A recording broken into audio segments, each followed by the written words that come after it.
Australia, home of the possum, cool surfer dudes, strange lingo, now worries mate, fair dinkum, lots of sunshine and the bonza barrier reef. It's the biggest, most spectacular coral reef in the world, and what's more, every creature is linked to another. Just imagine one huge family tree dating back 18 million years. From the minuscule to the mammoth to the miraculous, they're all connected in Barney's barrier reef.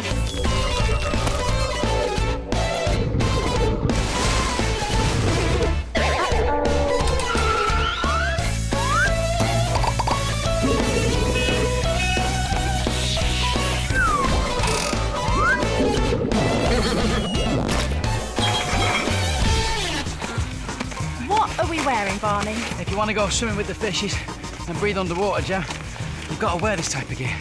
I just feel so clumsy in it, though. I know, I need to lie down.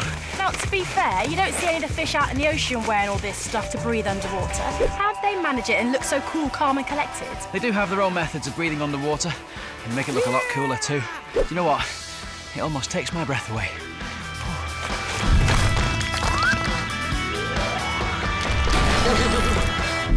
Fish breathe water like we breathe air. I guess that makes sense, but how? Through their gills, these little frilly things here. They breathe in through their mouth and then out through their gills back into the water. It's a bit like us breathing through our mouths and then out of our ears. Oh, but I don't get it. Don't they need oxygen to survive like us? What do you reckon, Dr. Barnacle? Aha, that's correct, Gemma. But they breathe in water from which they take in the oxygen. You see, the oxygen is in the water, and that flap of skin inside the mouth helps to stop the water going back out again. If I didn't know any better, I'd say that funny-looking potato cod was talking to himself, but he's just breathing then, yeah? And my, what big lips he has. Next, please. Our friend here, the moray eel, is an extreme example of how fish breathe in the underwater world. He does look ridiculous. I know, all that opening and closing is one of the reasons people think he's a bit fierce, but all he's doing is breathing. In fact, many eels have this habit of looking like they're chattering away, but they have to use their mouth over time to pump water over their gills, which are on the back of their head, just there. Oh, I don't get it. So why don't all fish gulp like that then? Well, because the eels aren't swimming, so water doesn't flow as easily through their mouth and over their gills when they're still. This is why they look like they're either really bad-tempered or talking themselves into a lonely corner. So, eels are connected to our potato cod because they both breathe through their mouths and gills. From the overly chatty eels to the elegant and sweeping manta rays. Wow, look at them go. You'd never know they were related to sharks, would you? No, not much family resemblance at all. But sharks and mantas do share an ability to move and swim with ease, and that's helped by the fact that they both have not 2, not 4, not even 8, but 10 gills each. What? That's amazing. Well, most fish and creatures like the eels only have 2. Well, they're so much bigger than an eel, they need much bigger gills to breathe because they need more oxygen. It's like bigger people having bigger lungs. Bigger fish need bigger gills. So, like our mad moray eel and mates, the mantas have to push water over their gills to breathe, even if the eels have been a little shortchanged on the gill front. So, they're connected by gills. So I said I wanted blue stripes with a hint of yellow, but I think it's far too much yellow. Ooh, I never. These two may look like they're having a good old chinwag, but they're actually just having a good nosh up with their pincers and legs. These are squat lobsters. Ah, they're diddy lobsters. Actually, they're called squat lobsters, but they're not a lobster. What? They look like lobsters, they're called lobsters, but they're not lobsters. They're crustaceans. That's the same thing. Well, they're not actually. They're kind of like lobsters, but actually they're more closely related to crabs. But back to the matter in hand, breathing. Where are their gills? Are they those bits around their mouth? Well, you'd think so, wouldn't you, Barnaby? No, those are actually just their mouth parts. While they're noshing and twitching these bits, it does help to push water over their gills right inside this little shell. So the manta ray has 10 sets of gills and the lobster has gills inside its shell. Yes, and they both push water over them to breathe. That's our connection. Barney, meet the barnacle. Oh, hi there, barnacle. Hello. Barnacles are arthropods, related to crabs, shrimps and lobsters. Okay, well, I can't see the family resemblance myself. Well, unlike their spindly relatives, barnacles are usually fixed to one spot forever. What, so he has to wave all day? Well, at least he's friendly. Duh, he's not waving, he's breathing.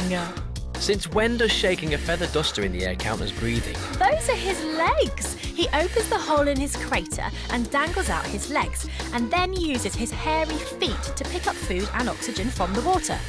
What, he breathes through his feet? Yep. Now that I cannot imagine. Go on, son. Wave your hands in the air. Like you want to breathe like a... He's good. So the not-a-lobster squat lobster waves its mouth parts around to breathe, and the Barney barnacle sucks in oxygen through his dancing hairy feet. Okay, so they both dance to breathe. That's the connection. Now, when it comes to ocean creatures, they do have some very strange ways of doing things, and breathing is one of them.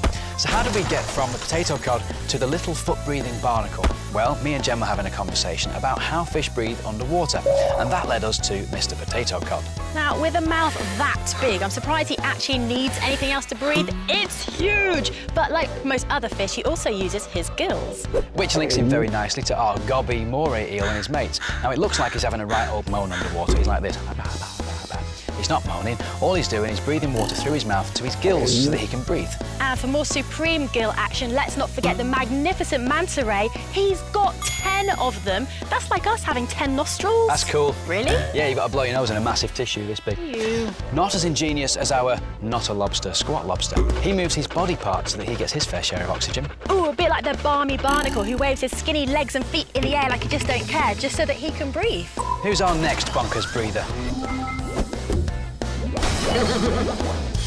Okay, what has no head, no brain, no heart, no lungs, no gills, is 95% made up of water and breathes throughout its whole body? That would be the watery reef fish, Gemma. Yeah, no. It's the no body parts fish. Yeah, it's got no body parts. It's a fish, but it's got No, you just made those up. Yes. This one actually exists. It's the jellyfish. Oh, I love jelly. Jellyfish? What, really? 95% water? No lungs? No gills? Are you sure? Yup, they're spookily empty of anything other than tentacles and water. Yeah, but hang on a minute. They look like they're breathing. Look at them move. They're just moving through the current. That's not how they breathe. Well, how do they breathe if they don't have nostrils or gills or lungs? Well, they're so see-through and spongy, they breathe through their whole body. Jellyfish are all about breathing. They're one big breathing machine. Water is where all the oxygen is, and water goes straight through these guys. Well, that's weird. That's like us being completely covered in lung. Oh, that's gross when you think of it that way, but yeah, you're kind of right. So both the barnacles and jellyfish have no gills, so they find another way of breathing. The barnacles through their feet and the jellyfish through their whole body. So they're linked because they are both gill-less wonders. So sea creatures have lots of different ways of breathing underwater, some just a lot weirder than others. Well, if it's weird breathing you want, Jen, boy, have I got the animal for you. It's the sea snake, a pretty multi-skilled creature.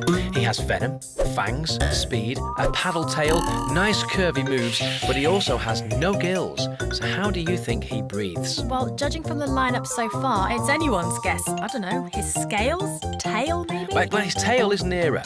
The sea snake can actually breathe oxygen through his bottom. What? Breathing through his bum? Hang on. He's got nostrils, so why does he need to breathe from that end? Well, he can come to the surface to breathe air through his nose, but while he's underwater, he can breathe through his bum because that's the only area where his skin is thin enough to allow the oxygen through.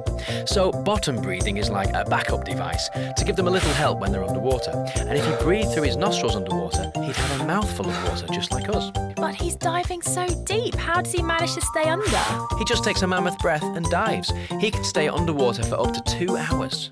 Come on then, should we give it a try? Go on then. Ready, big breath?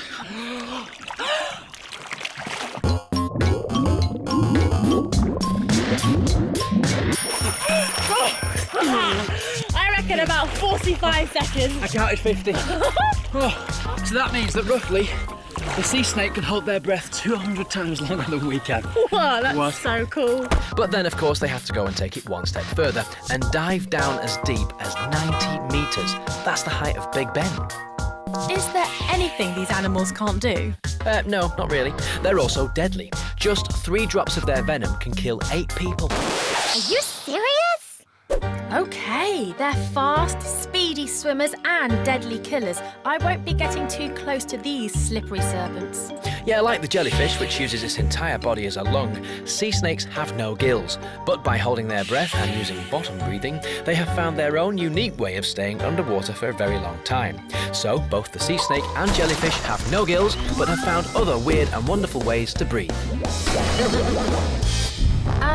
Why do I get the feeling that's another bottom? Bottom breathing. The sea cucumber also breathes through its bum. It's cool, isn't it?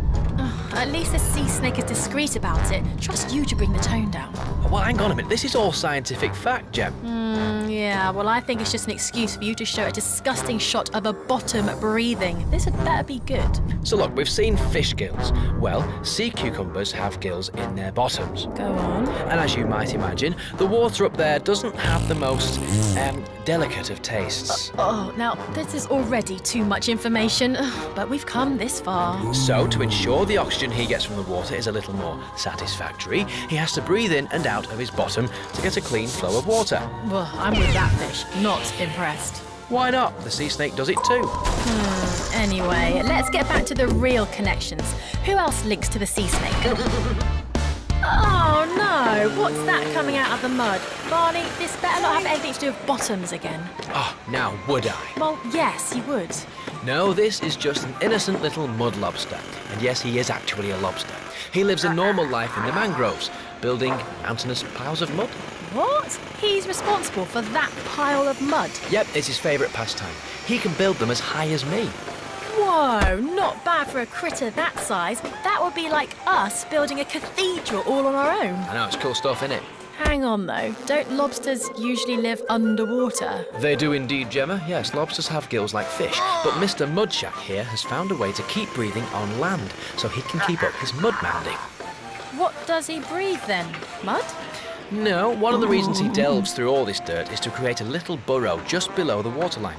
That way he always has a little pool of water to bathe in, and as long as his gills stay wet, he can then breathe in oxygen from the air.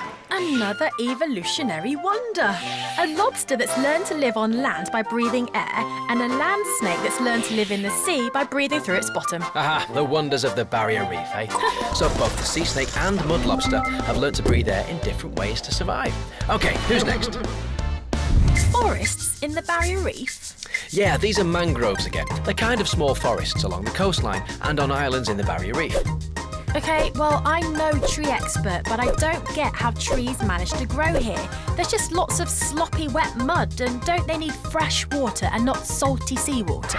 Okay, here's the science bit. Listen and learn. Usually, trees take their air from the soil to breathe, but the mangrove trees have cleverly adapted their roots to act as snorkels. Snorkels, Dr. Barnacles? Yes, Gemma. They take in gases from the air rather than the soil, through loads of tiny little holes in their snorkel roots that don't allow water and salt in, but do let in the air. A 3-metre tree can have as many as 10,000 of these snorkels. Not sure I buy this one, Dr. Barnacles. Well, let me explain further, young lady. When the tide is low, they take in air through their snorkel roots. And when the tide is high, they can store air in the roots like lots of little air pockets. Ah, no wonder it's such a popular hangout. Mangroves make up a real living community where all sorts of animals choose to live together on a temporary or long-term basis. Crabs, jellyfish, lobsters, fish, reptiles, birds, and lots of opportunities for mud fights. Mud-soaked mangroves and muddy lobsters. No prizes for guessing the connection. Exactly, mud living. Now that sounds like fun. Boo! Look behind you, there's a shark. Are you alive? Hello? Ah, the mud skipper. One of the weirdest, boggle-eyed, mud-loving animals in the barrier reef. He'd outstare anyone, this geezer.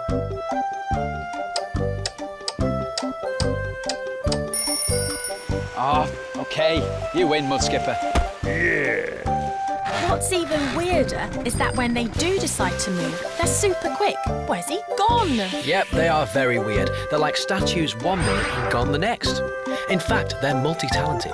These little critters can jump, skip, walk and climb. And on land, they use their fins to move about in little hops. Or skips, like their name. But are they fish or froggy type things? Well, they're fish, but they've adapted to being on land. In fact, some of them spend almost all their time living on land, returning to water just to fill up storage gills so they can breathe. Ah, so they carry around their own little oxygen water tanks. Cool. I know, and they can also breathe through their skin, so they keep their tails in water and roll around in puddles to keep their skin wet. The mangrove trees and the mud-loving mudskipper both are lucky enough to have their own personal breathing equipment. The trees with their little air pockets and the mudskipper with their own personal water storage gills. Okay, this is spooky. I can't see anything, but I think I can hear a spaceship. Well, some alien life form. What you're hearing is the very space-age sound of the minke whales. Oh, so what, whales talk to each other? Well, some do, yes. Well, kind of. They don't have vocal cords like us, but they make these sounds from the larynx in their throat. Well, why do they talk to each other? I mean, they just bob around gulping up plankton. Why the need for conversation? They're just very social animals, I guess, and like to say hello. What do you think they're saying? Nice day for it. Yeah, time. You first. No, you. I insist. In fact, they're quite like humans. They also breathe like us, not through their mouths like some other marine animals, but through their nostrils, which are located on their backs. So how come they don't drown like we would then? Well, they have a specialist skill called freediving. Their lungs aren't enormous, but they're really good at soaking in air. So when whales take a deep breath, they fill their lungs up with loads of oxygen, so each breath lasts longer. How come they don't get water up their nostrils? Well, like the sea snakes, they can shut their nostrils off, so they don't take in any water before they do their deep dives. They've been found as deep as 140 metres. Wow, that's as deep as the height of the Millennium Wheel. Isn't it weird how trees in the mud and deep diving whales can be linked because they both breathe in the same way? I know. Mangroves and minkies are connected because they both breathe air, not water. Oh, look, it's Flipper. Dolphins are so cool for many reasons. They swim brilliantly, they're great divers, but they also have amazing hearing, 10 times better than us. What? I said 10 times better than us. Whoa. Very funny. So, why do they need to hear so well? Well, they send out sound or sonar clicks that are bounced back when the sound hits an object. That's how they navigate and get around. That's weird. We've got to try it.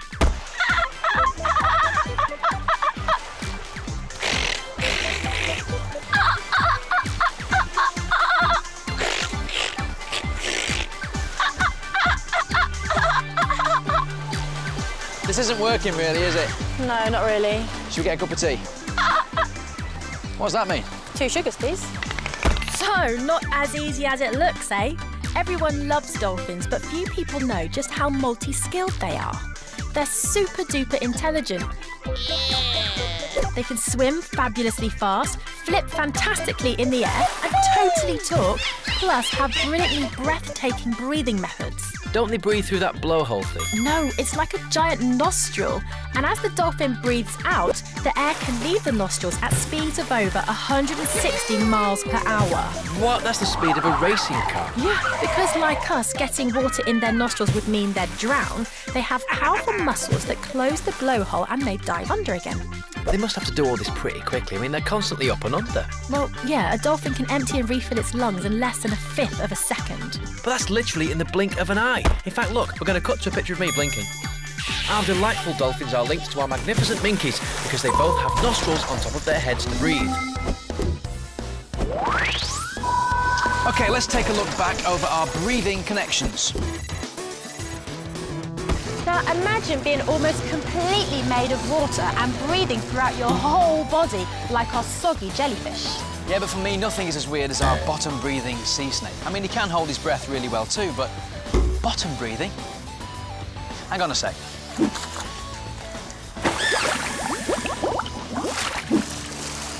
Nah, doesn't work for me, and my bum's a little wet. But you know, at least sea snakes are discreet about it. Unlike the sea cucumbers, I mean, those guys have got no shame. Anyway, at least they have lots of water, unlike the poor mud lobster who has to build mud pies to be able to breathe. What about our weird air-breathing trees? They've got snorkels as roots. Oh yeah, or the even weirder muddy mud skipper who has little water storage tanks. Let's not forget our mega divers, the minke whales, and their cousins, the dolphins. They breathe out of their backs. Wow. But hang on a second. What about us humans? How do we breathe underwater?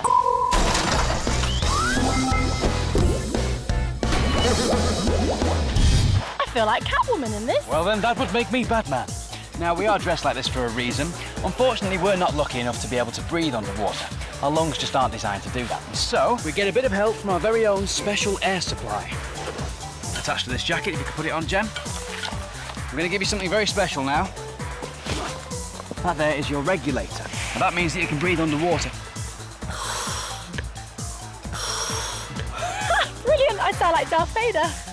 Right then, last one in is a moray eel. Oh, hang on a sec. Oh, wait, Gem. That's cheating. Hang on.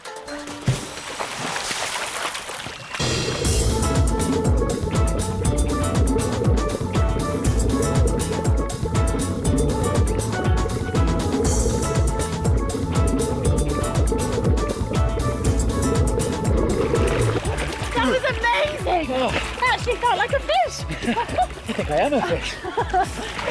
Now, Gem, were you wondering why we didn't keep floating to the surface? Well, I did, but I'm thinking these weight belts probably help us out a bit. They did. They helped us out quite a lot. Because when we breathe in, our lungs fill with air and we move up. When we breathe out, we expel air and we sink. And so, we have to use these weights to keep us at the same level as the fish. But not just the weights. We also have to use this very clever device. It looks a little bit like a life jacket, but it's actually a buoyancy control device, and it helps you to float by pressing the blue button to fill it with air, and then press the top button, black one, to expel all the air so you can sink. And so, a combination of weights and the BCD helps us to stay the same level as the fish. So, what's the connection? Our connection is with dolphins because we both take our air from the surface and take it down under the water with us. The only difference is how we use it. Dolphins hold their breath and we breathe using these scuba tanks. So the connection is we both breathe air. OK, who's next? So how do fish manage to stay afloat and move around? They don't have a buoyancy control device. Well, they have their very own internal BCD. It's called a swim bladder. Ah, so we're wearing all the scuba diving gear to copy what the fish do. For the most part, yeah. Ah. Their swim bladder is just like the BCD we're wearing. It lets the fish hover and swim effortlessly. Their bodies are made of solid muscle, and without this swim bladder, they'd sink like a stone. But hang on, who pumps up their BCD? Well, that's the thing, you see. They control their BCD with gas. When they increase the gas, they rise a bit, and when they decrease the gas, they sink a bit. Hang on, so they use gas, like that kind of gas? Well, not quite, but yeah, it's similar. Oh, thank goodness we've got one of these. I know, if you did one in your wetsuit, it'd never escape, would it? Oh, no, hang on a minute. That's been in there for hours. So fish are linked to scuba divers by buoyancy control. Meet the hawkfish. Ah, he's very pretty. Is he likely to swim anytime soon? Nope. Despite being born a fish, he's not been blessed with the ideal equipment to swim off with his fishy friends. But he looks relatively normal. Well, he is, except for his lack of a swim bladder. That means it's really hard for him to swim, so he tends to pick a branch of coral to perch on and watch the reef go by. This is one of his relatives, the arc-eye hawkfish. So he has fish scales, fins and all the rest, but he can't swim very well. That's weird. Well, you see, that's how important buoyancy is when you're in the ocean. Most marine animals have something to help them get around, but there's the odd fella like this that has nothing to help him stay afloat. Looks like he's got a hawk's eye view of the reef to me. What an odd pair, though. You know, we've got one fishy floater and one that sinks like a stone. Swim bladder is the connection between the cardinal fish and the hawkfish. Our next sea oddity is a cephalopod. A what lepod? Are you sure it's alive, by the way? A cephalopod, and yes, it's alive. In fact, his relatives have been alive for more than 400 million years. Huh? 400 million? Wow, what kind of moisturiser does he use? He looks great. This is a nautilus, one of the ocean's most ancient creatures. Well, it's very weird, and you still haven't told me what a cellophane pod is. A cephalopod. Yes. It means head, foot. They're mollusks, soft, squishy animals whose heads are attached to their modified feet. I'm afraid I can't make head or foot of that. Well, it's all tucked into the shell, and they do have a head because that's where their eyes are. Well, they don't look like they've got good eyesight bobbing around like that. Well, it's amazing these guys can see at all. For starters, they're very old and can probably see before anything else could see. And secondly, they can live up to 600 metres deep. Wow, they look a bit like spacemen bobbing around, don't they? Well, they're actually moving gases around their little chamber shell to keep afloat. Oh, well, that's charming. Clever use of gas, though. Well, with their ingenious use of gas and a clever bit of jet propulsion, they can journey quite far. Our space-like nautilus and clumsy hawkfish are connected by their lack of a swim bladder and connect back to our first big breather, the potato cod, because they both have gills. From bottom breathing to trees with snorkels, breathing in the underwater world is both mind-boggling and bizarre. Hey, should we do this last reef cap in one breath? In one breath? Yeah. The whole lot? Yeah. Okay, yeah. Ready? Yep. Wow, what a collection. It's enough to take my breath away. So we started in a logical place with the fish. They breathe through their gills. Easy peasy. And they make it look cool too, unlike the eels, who have to constantly gulp to breathe. It looks like they're always talking. And then you've got the magnificent manta rays. They show off with 10 gills and cool moves. Let's not forget the squat lobsters. They're always twitching and moving to push the water over their shell gills to breathe. Much like the friendly barnacle with a similar technique, he breathes through his feet. Oh, I hope they don't smell. And then, of course, there might be lots of wibbling and wobbling, but the jellyfish don't even have to try. They just soak the oxygen up through the water.